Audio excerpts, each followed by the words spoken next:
दोस्तों, जय हिंद, जय भारत। मैं मदन लाल आज़ाद, संस्थापक संयोजक ठगी पीड़ित जमाकर्ता परिवार और all India bike board taxi union, आज दिनांक 29 अगस्त 2023 को आपके समक्ष प्रस्तुत हूँ। वीरांगना लक्ष्मीबाई की धरती और हॉकी के जादूगर मेजर ध्यानचंद जी की जन्मभूमि झांसी से आगे बढ़ने से पहले मैं बता दूं कि जिन मेजर ध्यानचंद को हॉकी का जादूगर कहा जाता है, जिनकी वजह से विश्व स्तर पर हमारे देश की पहचान है, और आज सौभाग्य से कहें या दुर्भाग्य कहता हूं मैं तो इसे, खैर, उत्तर प्रदेश के मुख्यमंत्री योगी आदित्यनाथ मेजर ध्यानचंद स्टेडियम का उद्घाटन करने झांसी में पधार रहे हैं। लेकिन जो सूचनाएं यहाँ मिली, लोगों ने जो जानकारी दी, बताई कि साहब मेजर ध्यानचंद जी की जो समाधि है, जहाँ उनका अंतिम संस्कार किया गया, वो जगह जानवरों के रहने का ठिकाना बनी हुई है। आदमियों की तो बात छोड़ो आप, उसकी कोई भी देख रेख न यूपी सरकार करती है न भारत सरकार करती है। जो बड़ा दुखद विषय है कि जिन महान वीर वीरांगनाओं ने देश का नाम गौरवान्वित किया, उनकी समाधियों की दुर्दशा,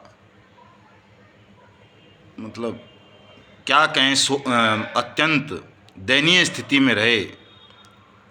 उन पर जानवर रहें, उनकी साफ सफाई ना हो, उनका सौंदर्यीकरण ना हो, उनकी देख रेख ना हो, तो ये कानून के शासन के नाम पर कलंक है। केवल आप महान पुरुषों का इस्तेमाल उतना ही करते हो जिससे आपको वोट मिल सकें।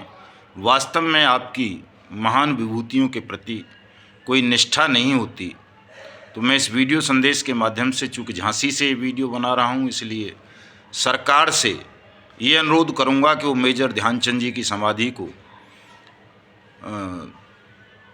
उसका जीर्णोद्धार करे, सौंदर्यीकरण करवाए, उसकी देखरेख के लिए कर्मचारी नियुक्त करे, और देश के तमाम नागरिकों से जो अपने देश को प्रेम करते हैं, मेजर ध्यानचंद जी को प्रेम करते हैं, उनसे भी ये अनुरोध करूँगा कि वो सरकार तक इस आवाज़ को पहुँचाएं कि सरकार वास्तव में यदि मेजर ध्यानचंद का सम्मान करती है तो उनकी समाधि का भी सम्मान करे, उसका जीर्णोद्धार कराए, उसका सौंदर्यीकरण कराए। दोस्तों, आगे बढ़ने से पहले मैं आप सबसे अनुरोध करूंगा कि मेरे इस वीडियो संदेश को ज़्यादा से ज़्यादा शेयर करें, चूँकि इसमें एक बहुत महत्वपूर्ण बात मैं आपको बताने जाऊंगा। और जिन साथियों ने हमारे यूट्यूब चैनल युगांतर न्यूज़ को अब तक सब्सक्राइब नहीं किया है, वो इसे सब्सक्राइब भी ज़रूर कर लें, लाइक करें, कमेंट भी ज़रूर कर दें। दोस्तों, चूँकि अब जनमत तैयार हो चुका है, आप सब भुगतान की बेला पर खड़े हैं, और 2 अक्टूबर 2023 को गांधी जी की जयंती के दिन आप सबका भुगतान तय हो जाना है। आज मेरे साथ हैं हमारे साथी, जुझारू साथी आदरणीय राजेश मलिक साहब, जो हमारे झांसी ज़िला के अध्यक्ष हैं, और सहारा में इनका काफ़ी पैसा डूबा है, इसलिए सहारा पीड़ित भी कहा जा सकता है। और रोज़ाना की तरह हमारे राष्ट्रीय महामंत्री आदरणीय अशोक मुदगल साहब साथ में ही हैं आप सबका ज्ञानवर्धन करने के लिए। भाई साहब, आपका क्या नाम है, आप ही बता दें सबको जी। मैं नरेंद्र सिंह पाल इस अभियान का पूर्णतः सहयोगी रहा हूँ। जब से मुझे इस अभियान के बारे में जानकारी मिली, तो हम चाहते हैं कि जितने भी पीड़ित हैं इस अभियान का हिस्सा बनूं, और इनको आगे जो भी हमसे बन सके इनकी मदद करते रहें और इनका सहयोग करते रहें, और जल्द से जल्द इनके पीड़ितों का भुगतान जल्द से जल्द कराने की मुहिम में हम अग्रसर रहेंगे। और साथ में हैं हमारे मध्य प्रदेश के प्रभारी आदरणीय श्री शरद कुमार बामनिया जी, जो आज यहाँ से, चूँकि अब हम यूपी में प्रवेश कर चुके हैं, तो शरद जी को हम सब ससम्मान यहाँ से विदाई देंगे वापस मध्य प्रदेश के लिए। अब यहाँ से हम आगे, चूँकि आज ग्वालियर, दतिया और मुरैना हमें जाना है, केवल औपचारिकता सी होनी है, ज़्यादा कुछ नहीं है, साथियों से मुलाकात का वो है, फिर हम दिल्ली की तरफ कूच कर जाएंगे। तो शरद जी, आपको बहुत बहुत शुभकामनाएं, बहुत बहुत आभार आपका कि आपने एक लंबा समय मिशन भुगतान भारत यात्रा कार्यक्रम को देकर मध्य प्रदेश में अनियमित जमा योजनाएं पाबंदी कानून 2019 की पुनर्स्थापना में बड़ा सहयोग किया है, बलिदान किया है, संघर्ष किया है। आप सकुशल अपने घर पहुँचें, अपने बच्चों के पास, ऐसी कामना करते हैं। धन्यवाद, आपका आभार। साथियों, जैसा कि मैंने बताया कि 2 अक्टूबर 2023 को आप सबका भुगतान होना तय है। ये पूज्य बापू की जयंती का दिन होगा और चूंकि हम गांधीवादी हैं पूरी तरह से और हमें कोई सत्ता से मोह नहीं है, भय भी नहीं है। कुछ साथी अफवाह उड़ा रहे हैं, हमारे विरोधी गुटों के लोग, कि हम कोई राजनीति कर रहे हैं, राजनीति करना चाहते हैं या कोई पद प्राप्त करना चाहते हैं। तो मैं स्पष्ट कर दूं कि हमारा लक्ष्य राजनीति नहीं है। मैंने तो राजनीति को क्या राष्ट्रपति, प्रधानमंत्री, मुख्यमंत्री, सांसद, विधायक के समेत उन तमाम ऐषणाओं को जिनके लिए लोग लालयित रहते हैं कि वो लोकप्रिय हों, लोकप्रियता के लिए काम करते हैं, सत्ता के लिए काम करते हैं, धन के लिए काम करते हैं, संतान के लिए काम करते हैं, ऐश्वर्य के लिए काम करते हैं। मैंने इन तमाम चीज़ों को मलमूत्र की तरह त्याग दिया है। मेरी इनमें कोई रुचि नहीं है और न मैं किसी पद पे जाना चाहता, न मैं किसी सम्मान का भूख है मेरे अंदर कि साहब आप मेरा सम्मान करें, मेरी पूजा करें, उसकी भी भूख नहीं है।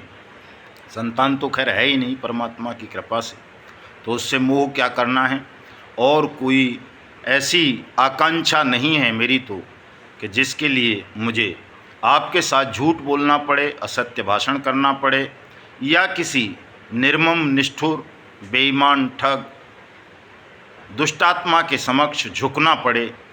समर्पण तो मैं शायद सोच भी नहीं सकता स्वप्न में भी कि किसी के प्रति मेरा कोई समर्पण होगा सिवाय सत्य के, सिवाय नारायण के। और आपके भुगतान के लिए अवश्य मैं कुछ लोगों से क्या, सरकार में बैठे हुए शासन प्रशासन के लोगों से अपील करता रहता हूँ। उन्हें कई बार नमस्ते भी करता हूँ और उनके साथ कई समझौते भी करता हूँ कि किसी तरह से आपका भुगतान हो जाए। उसमें मेरी अपनी निजी रुचि नहीं है। मैं तो चूँकि गांधी जी को फॉलो करता हूँ, तो गांधी जी अगर आज दुनिया में महान माने जाते हैं, उनकी जयंती को भी विश्व अहिंसा दिवस के रूप में मनाया जाता है, तो वो केवल इसलिए मनाया जाता है कि गांधी जी अगर चाहते तो आज़ादी के तुरंत बाद वो भारत के प्रधानमंत्री बन सकते थे, राष्ट्रपति बन सकते थे। कोई मना नहीं करता, कोई विरोध नहीं करता। लेकिन जिन पदों को पाने के लिए नेहरू जी जैसे लोग, जिन्ना जी जैसे लोग और तमाम लोग, सरदार पटेल जैसे लोग आपस में लड़े, मनमुटाव कर लिया, हिंदुस्तान का बंटवारा तक इसी बात से हो गया कि प्रधानमंत्री मैं बनूं या मैं बनूं। उस पद को महात्मा गांधी ने मलमूत्र की तरह त्याग दिया था, इसलिए राष्ट्र ने उन्हें राष्ट्रपिता की उपाधि दी। इसलिए वो महान कहलाए और आज भी इतने महान हैं कि भले ही उनके हत्यारे हिंदुस्तान के प्रधानमंत्री या चीफ मिनिस्टर बन जाएं, लेकिन उन्हें भी उन गांधी की समाधि पर नतमस्तक होना पड़ता है। तो दोस्तों, मेरा लक्ष्य भी कुछ ऐसा ही है कि मुझे सत्ता नहीं चाहिए, मुझे कोई धन नहीं चाहिए, मुझे कोई सम्मान नहीं चाहिए। मैं भी ऐसा ही चाहता हूँ कि मरने के बाद नहीं, जीते जी भी प्रत्येक अहंकारी को, प्रत्येक दुष्ट को, प्रत्येक ठग को, और सामान्य जन तो खैर झुकते ही हैं सत्य के समक्ष, लेकिन इन्हें भी आप सबके समक्ष झुकना पड़े, चूँकि लड़ाई आपकी सत्य की है, न्याय की है, कानून की है। देश के 42 करोड़ लोगों के साथ बारी बारी से योजनाबद्ध ठगी हुई है और इन ठगी पीड़ितों का भुगतान मेरे लिए प्राथमिकता है। जब आपका भुगतान हो जाएगा सबका, उसके बाद मैं ये भी चाहता हूँ कि मैं अपने पावन पवित्र भारतवर्ष को ठगमुक्त, बेईमान रहित राष्ट्र राज्य के रूप में स्थापित करने के लिए संघर्ष करूं। तो इस गलतफहमी को, कोई भी इस भ्रम का शिकार ना हो कि हमारा लक्ष्य कहीं कोई राजनीति करना है या कुछ आपके भुगतान के अलावा भी प्राप्त करना है। ऐसे दुष्टात्माओं को जो इस तरह की अफवाह फैलाते हैं, उनको मुंहतोड़ जवाब दें। और 2 अक्टूबर 2023 को गांधी जी की जयंती के अवसर पर आप तमाम ठगी पीड़ित जमाकर्ता परिवार और देशभक्त परिवार राजघाट नई दिल्ली पधारें, जहाँ गांधी जी की समाधि है, क्योंकि वहीं हमारा अंतिम आंदोलन होगा। उसी दिन हम प्रधानमंत्री को झुकाएंगे, विवश करेंगे कि जो संसद में उन्होंने वचन दिया था कि वो प्रत्येक ठगी पीड़ित जमाकर्ता परिवार की जमा राशि का 2 से 3 गुना पैसा 180 दिन में जिला कलेक्टर के माध्यम से वापस करवाएंगे। उस वचन को प्रधानमंत्री को याद दिलाना है, या तो वो अपने वचन की पूर्ति करेगा या फिर उसी दिन त्यागपत्र देगा प्रधानमंत्री के पद से।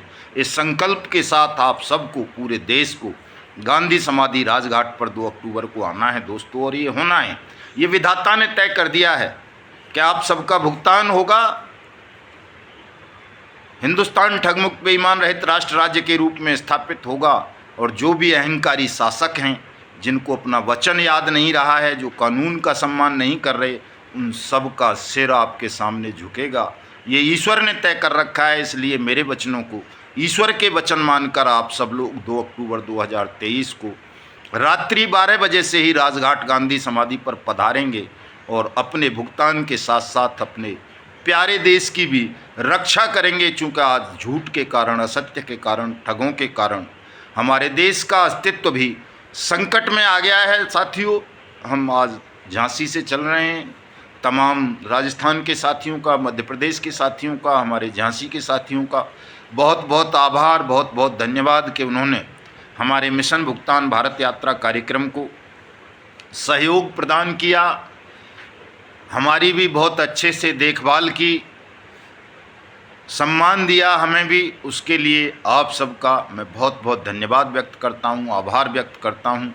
और अब 5 सितंबर से लगातार हम विधानसभाओं के घेराव का कार्यक्रम आरंभ करने जा रहे हैं, और इस मिशन भुगतान भारत यात्रा कार्यक्रम का समापन 2 अक्टूबर को राजघाट गांधी समाधि पर करेंगे, इस उद्घोषणा के साथ, इस संकल्प के साथ कि 2 अक्टूबर से देश में प्रत्येक जिले में आप सबका भुगतान अनियमित जमा योजनाएं पाबंदी कानून 2019 के अंतर्गत आपकी जमा राशि का 2 से 3 गुना 180 दिन के अंदर अंदर होने लगे। हमारे मलिक साहब रात को एक बहुत अच्छी बात मुझे बता रहे थे, याद आया दोस्तों, चलते चलते वीडियो पूरा सुन लेना।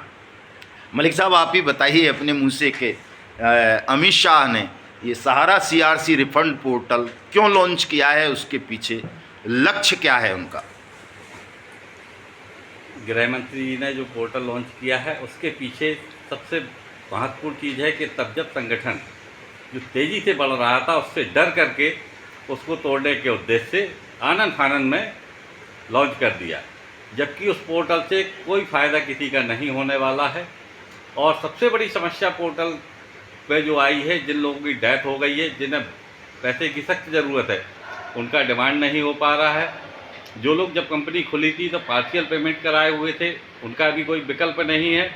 और सबसे महत्वपूर्ण, जो व्यक्ति पूरा जीवन काल में प्राइवेट सेक्टर में नौकरी करके वहाँ से मिलने वाला फंड जो उसने पूरा जमा किया था सहारा में MIS स्कीम में, जिससे उसका घर परिवार चल रहा था, आज MIS का भुगतान नहीं हो रहा, तो वो व्यक्ति दर दर भटक रहा है। उसकी भी तरफ कोई ध्यान नहीं दिया गया। ये तीनों ही लोगों का पेमेंट उसमें नहीं प्रावधान है।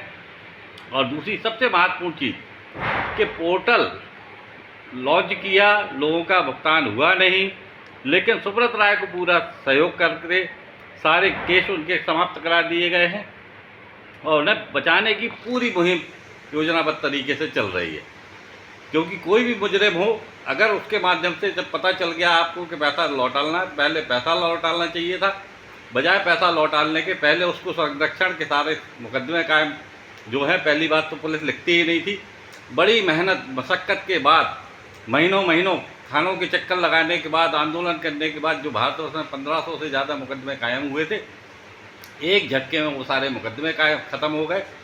कोर्ट में जो केस चल रहे थे, वो कोर्ट के सारे केसों को समाप्त कर दिया गया। इससे सीधा परिलक्षित होता है कि सिर्फ सुब्रत राय सहारा को बचाने का एक षड्यंत्र है ये, और हम लोगों को गुमराह करने का, और विशेष तौर पर हमारे तब जब संगठन को कमज़ोर करने का एक प्रयास है, जिसमें राजनीतिक लोग कभी सफल नहीं होंगे। क्योंकि हमारा तब जब संगठन पूरी तरह से सत्य के मार्ग पर है। हम भले ही देर से सही, लेकिन हम लोग अपना भुगतान बर्थ टैक्स कानून के तहत लेकर ही रहेंगे। जय हिंद, जय भारत।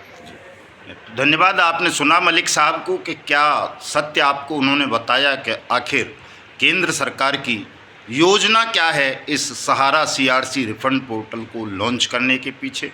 और दोस्तों, केवल सहारा सीआरसी रिफंड पोर्टल नहीं, अभी तो आदर्श सीआरसी रिफंड पोर्टल भी बनाया जा रहा है।